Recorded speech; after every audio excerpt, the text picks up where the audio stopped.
If we weren't all religious, we wouldn't need science.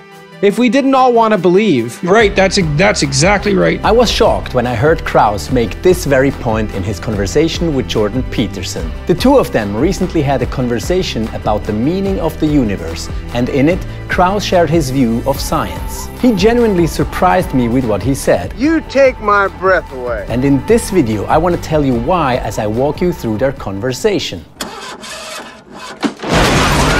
I have to start with the confession though and tell you that I really didn't used to like Lawrence Krauss. I'm not proud to admit that, yet it's important that I put this out here, and you'll find out why later in the video. I've read part of Krauss's work, watched a couple of his talks and debates, and I've always felt like he lacks nuance, that he's too one-dimensional in seemingly being 100% convinced that scientific knowledge is the only kind of knowledge worthwhile pursuing. I remember that in one of the debates I watched between him and William Lane Craig, his opening statement was essentially a mixture of personal attacks against Craig and a cheap shot at challenging passages from the Bible with no intention of actually understanding them. This didn't impress me, to say the least. A friend of mine once said that God gives you people who are challenging to love as a gift so that you can learn what it actually means to love. When I think of that gift, Lawrence Krauss is definitely part of it, or let's say he was part of it, up until I watched his conversation with Jordan Peterson. There, Krauss and Peterson discussed the question of whether meaning is subjectively created or discovered as something that's objective. But I would argue there's no objective meaning to the universe. We make our own meaning. And to the extent we make our own meaning, our lives are more or less valuable to us and to others around us. And so I would I would quibble with that. And maybe it's not just a quibble, because I don't think meaning is something we create. I think it's something that manifests itself to us. Now, look, I know it's not that simple, because we do make decisions, but it's very frequently the case. And you know this as a scientist. For example, you may have a moment of insight into some phenomena, so that's deeply meaningful. But it isn't so much that is something you create, although you can seek it out. It's more like that's something that bursts on you. Talking about science, Peterson also recognized that the scientific method itself excludes the question of meaning, as he puts it, as science deals with pure facts only. Even so, the question of meaning doesn't just go away by people doing science, which is why Peterson moves on to ask, what do we do with the phenomenon of meaning which imposes itself on us and which the human psyche cannot seem to get rid of? Sure, the scientific method doesn't concern itself with meaning, but we do, our psyche does. So what are we to do? Here is how Krauss responds. When it comes to our own psyche, I couldn't agree with you more, which is why I tell people, by the way, when I was a kid, I wanted to be what I would have, if neither of my parents went to university, so I didn't know the term neuroscience, so I wanted to be a brain surgeon. My mother wanted me to be a doctor, a nice Jewish boy, and I wanted to be, and what interested me most was the brain, and I thought, well, neurosurgery must be the way to do it. I didn't realize it wasn't. But the reason, one of the reasons I do physics is it's so much damn easier. It's just so much easier than psychology or neuroscience. It's because of these complexities of psyche. I don't know about you, but I find it quite refreshing to hear people like Krauss, whom we know for their academic achievements, sharing parts of their personal story. He says that he went into physics because it's kind of straightforward and doesn't deal with the complexities of psyche. But there is something else I found remarkable about Krauss's statement. Remember, he doesn't believe that there is objective meaning. Even so, he still recognizes that the question of meaning is a complex one, and one which the human psyche genuinely wrestles with. You know, when you think about it, Krauss could also have the attitude of, well, people who talk about meaning should really stop because there is no evidence for it. It's nothing but an illusion. But that's not his stance. Instead, as much as he disbelieves that meaning exists objectively, he still takes our concern about meaning seriously. And I find that quite impressive. Wow. But he goes even further. Listen to what he says next. One of the reasons I do physics is it's so much damn easier. It's just so much easier than psychology or neuroscience. It's because of these complexities of psyche. And so I do go back to this reason is a slave of passion. I mean, the fact that our whole understanding of our own existence is not really based on reason. I try as a scientist. Well, it's certainly not based on our capacity to what would you say, to conceptualize objective reality. That isn't how people think. Christ, we've only thought like that for 500 years. Yeah. It's really powerful, but it's not the way we naturally, and that's also something that's greatly mysterious to me. Well, but that's what's so wonderful about science to me, is there's a recognition that scientists are people, which is a secret that most people don't realize.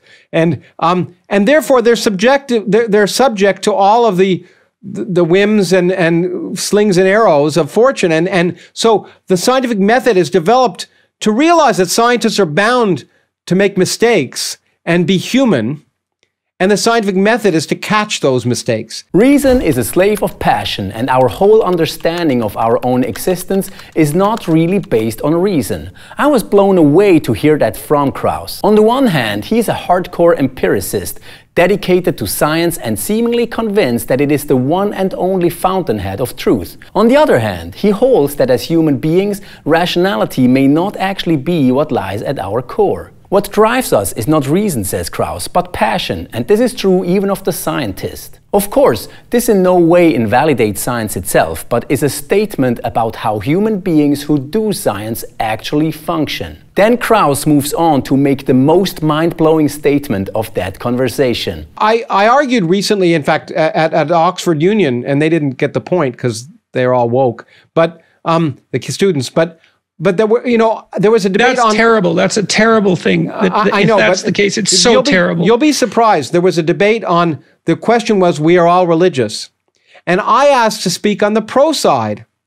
My colleagues, my atheist colleagues, people were on the anti side, and they were shocked that I wanted to speak on the pro side. And my argument was quite simple. If we weren't all religious, we wouldn't need science. If we didn't all want to believe. Right, that's exactly right, man. That's exactly right. Okay, so we agree. I mean, they didn't get the point. I would never have expected to hear something like this from Krauss. And so for me, this was like... As he made that statement with such conviction, I realized that I had done an injustice to Krauss in how I used to think about him. It turns out he's not at all that one-dimensional kind of guy I had thought him to be, as he genuinely acknowledges that science doesn't offer an exhaustive description of who we are. This was the most important as well as the most humbling lesson for me to take away from that conversation.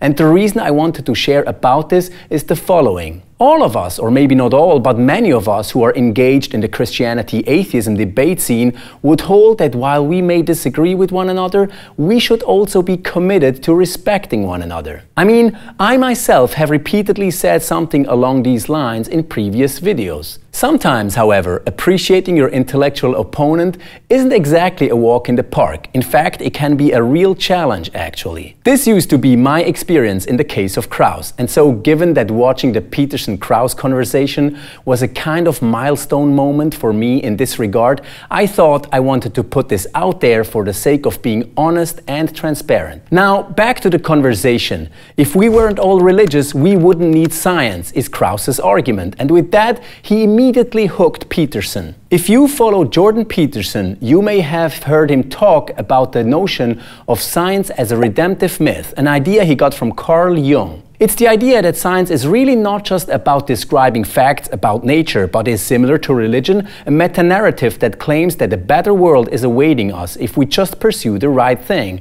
which in this case would be the pursuit of scientific discovery. Peterson expresses the same notion by saying that science is grounded upon what he calls a fantasy which tells us that an increase in technological knowledge actually serves us. This, says Peterson, is not a scientific proposition but rather a myth with a redemptive spin, and yet it's the ultimate motivation upon which the scientific enterprise is built. We have a hypothesis that's a fantasy, I would say, that the increase of knowledge through technical means will be of benefit to us as individuals and as a species. Okay, that is a fantasy. Now, it may be accurate. It's the fantasy that we've staked ourselves on, but it's not provable, and we're actually ambivalent about it because we generate apocalyptic nightmares all the time, and we know that our technological prowess has a Frankenstein element. Sure. So it's not like we're 100% convinced that this nonstop onslaught of knowledge generation is necessarily in our best interests. And you could also make a case, an evolutionary case, that most species are stunningly conservative. If something works, man, they do not deviate from it, whereas we're just transforming like mad. And so we do have this fantasy, which is we can escape our static destiny by the acquisition of knowledge, by going out into the unknown. That's Star Trek, right? Yeah. He wrote books on the physics of Star Trek, to go boldly where no one has gone beyond before, and that will be of net benefit to us. And that's the fantasy within which this is nested. I don't think that does change. What Peterson expresses here has been famously captured by agnostic philosopher John Gray, who says that science hasn't enabled us to dispense with myths. Instead, it has become a vehicle for myths, chief among them the myth of salvation through science. Krauss was happy to agree that there is this redemptive motivation for a better life that drives the pursuit of science, and he was even happy to call this motivation fantastical. However, Krauss does not feel comfortable with saying that science is nested in a fantasy. Historically, it may have been born from and nested in a fantasy, yes, says Krauss, but he holds that science has eventually grown out of it, while nevertheless retaining a fantastical motivation. Once again, Krauss recognizes that scientists are people and not purely rational beings, which is what he emphasizes when talking about science. So we have the people that are manipulating the scientific method who are subject to all of the concerns that may, the jealousies, the insecurities and the wonder all combined, and somehow we have to combine those to keep us safe and secure, and to make in principle a better. Again, just saying we want a better future for our children, you're right, that's a fantasy too. That's a claim. It doesn't have to be. Why do we want to do that? Well, for some reason we think it's a good idea. Maybe and for some reason we believe that there's such thing as better. Yeah. Right? And we quantify it, and again, I would argue. See, to me, I'm a solid empiricist.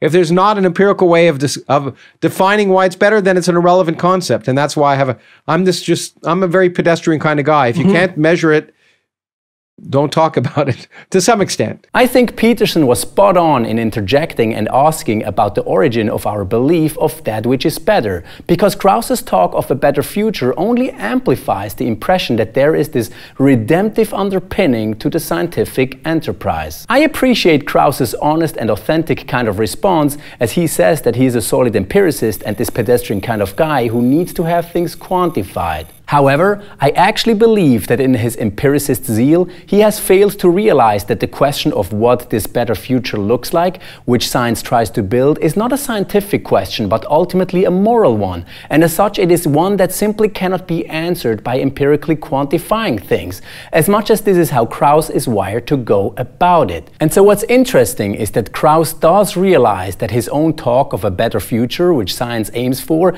speaks to the fantastical aspect of the scientific enterprise, and yet he does not seem to realize that within that the question of what's better is not for science to answer. Even so, I have to say again that listening to Krauss was a humbling and inspiring kind of experience, which really caught me by surprise. And by the way, I've done another response video to the same conversation, which focuses on the question of meaning, which the two gentlemen discussed extensively. Check it out over here, and thank you for watching.